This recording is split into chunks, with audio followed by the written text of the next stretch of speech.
In this video, I'm going to show you the new Facebook video ad features that Meta have just released. These new features highlight some crazy data that you just have to see. Let me show what I'm talking about. So I'm in one of our active Facebook ad accounts here, and I've navigated to a retargeting campaign and gone to the ad set level. And this is just a very simple retargeting campaign that's being kept on ticking over with a small budget, but it's got a couple of video ads in it to allow us to demonstrate these new video ad features. So there's 3 new features here that I want to go through. I'll start with the most boring, the least useful, and work my way up to the really quite interesting and surprising stuff.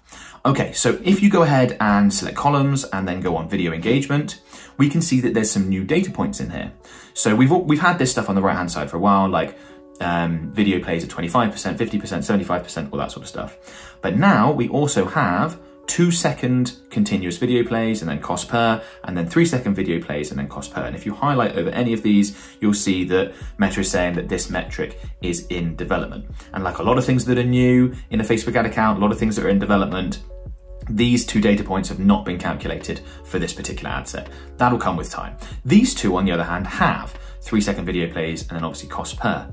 Now, the most interesting thing I think to quickly look at is to compare what, say, your 3-second video plays are to your total plays. So if we scroll over, you can see that total video plays is 25,182, but only 4,273 of those, so 20%, have even managed a 3-second video play, okay? So that's worth bearing in mind, that when you just look at the total number of video plays, that can potentially be quite a misleading data point. Obviously, I'd still prefer you look at the higher percentages. I think that's much more valuable data. Even through plays, which is a bit of a weird metric because through plays is 15 seconds, even though it sounds like they watch the whole video. That would be more useful to look at than this stuff. Not super useful, but it's in there. More data is by and large a better thing, okay? So the next change to take a look at is breakdown. We've got some really new useful breakdown information. Okay, so if you click on breakdown and then you go to by action and then click on here, video view type, which is very new. And this is some really fascinating data because we can now see of the people that watched our video, how many of those were autoplay, the video just started playing automatically, and how many of those actually took an action and clicked to play.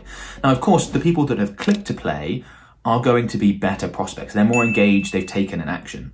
A lot of people that are watching it on autoplay, they may be watching TV and it's just sort of playing in the background, they may be distracted, they may be mindlessly scrolling and just hovered over it. Now, of course, there are going to be people that have started autoplaying and they've just kept it there and watched through a chunk of the video, but click to play is going to be more valuable. Now, we've already talked about the fact that, you know, total video plays is a bit of a misleading metric. So we'll start with this 3-second video plays.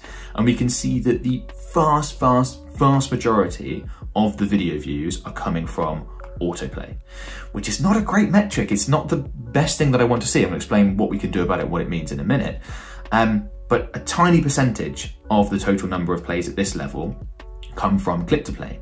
Now, what's interesting is that as you go further and further through the video, the proportion of people that have clicked to play is greater. Basically, the people that have clicked to play, they stick around longer than the autoplays on average, which makes sense, right? So here we've lost 80% of autoplays, but we've only lost 55% of click to play. And as we go further and further, you can see that the drop off is far less as an overall percentage than it is in the autoplay, where we've got more than 10% of the people that made it all the way through the video coming from click to play, far less at, say, 3-second video plays. So this is very interesting data, and I'd very much encourage you to come in and take a look at this if you are running video ads on Facebook, Instagram, etc. I don't want you to think that autoplay video views are useless. That's certainly not the case. If you think about your own consumption, I'm sure you will start watching a video via autoplay and then keep going and get engaged and watch it and things like that. But it is worth bearing in mind, and it is a bit of a shocking metric that few people are actually clicking to play. Okay, so that's the first new breakdown option, but there's another one. So if you go to breakdown by action, beneath video view type, we've got video sound. This is also something I definitely recommend you take a look at. So this shows us how many people are watching our video ads with the sound on versus with the sound off. And just like with the previous example, the people that are turning the sound on, those are better prospects. They're more engaged, they've taken an action, and we can see that play out. So if we take a look at 3-second video plays, we can see that about 3/4 of the people that have watched these videos at the 3-second video play reach that metric, they've done so with the sound off, which is really quite a lot. Now, as we scroll across, we can see that the people that have the sound on are far more likely to watch more of the video, just like with the click to play versus autoplay, right? So we've got 3/4 of the people viewing with the sound off at 3-second video plays, but by the time we make it to 25%, it's already switched around. The people with the sound on make it to that point far more regularly, and then you can see as we keep going along the metrics, people who have got the video sound on are far more likely to consume more of the video. So what does this data mean for us as Meta advertisers? For those of us running particularly video ads on Facebook and Instagram, because it seems quite discouraging. It's not as bad as you think, and there's things we can do about it. Firstly, don't think that video ads are the be all end all and they always produce the best results. That's just not the case. That hasn't been the case for a long time. There are businesses that see better results with image ads, carousel ads, slideshow ads, ads that are easier to consume. And the reason why is this data that we're looking at here.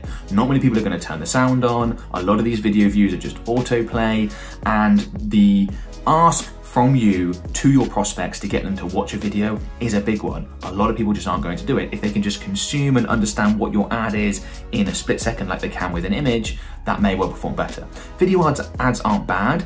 Definitely test them. Test video ads, test them against other formats, and go with whichever format produces the best results for you. Just don't pin your hopes on video completely. Now, if you are going to use video ads and that does produce the best results for you, there's a few things you need to make sure you do. Firstly, get your message across as quickly as possible. One of the best ways to do this is to use some text overlay that summarizes maybe the main point that you're trying to make. Let's say, for example, you're running video ads for a flash sale that you're currently running and you're doing it to warm audiences. Well, you could have a banner or text or something on top of the video that says 30% all products until the end of May, or whatever it happens to be. That allows people to understand what's being offered and the main thing that the ad is providing in a split second. They can watch the video or not, and they still get the message. If you can do something like that, think about how you can do it, that can make a big difference. The second thing is that captions are absolutely necessary, and you have to check your captions or write them yourself to make sure that they are accurate. Because as we've seen, a lot of people, the vast majority of people at those shorter video view times are not turning the sound on. So if you can get the message across with captions, with other elements that perhaps would appear on your video in written format that don't require sound, that's something you definitely want to add. Adding that into your existing video ads could really improve your results. And if you would like some help with your Facebook video ads or any form of Facebook and Instagram advertising, that's a service that my company, Lead Guru, offers. We're a specialist Facebook and Instagram advertising agency. We offer done-for-you services where we create, manage, and optimize Facebook and Instagram ad campaigns for our clients. If you want to find out more information, you can find a link in the video description below. Go ahead and click on that. You can book a call with one of my team members and find out all the info you need. And if you're looking for an easier way to succeed with Facebook ads, then you have to check out this video. In it, I show you how to find and use ad creative that is all but guaranteed to succeed. When people ask me for Facebook advertising advice, this is where I send them.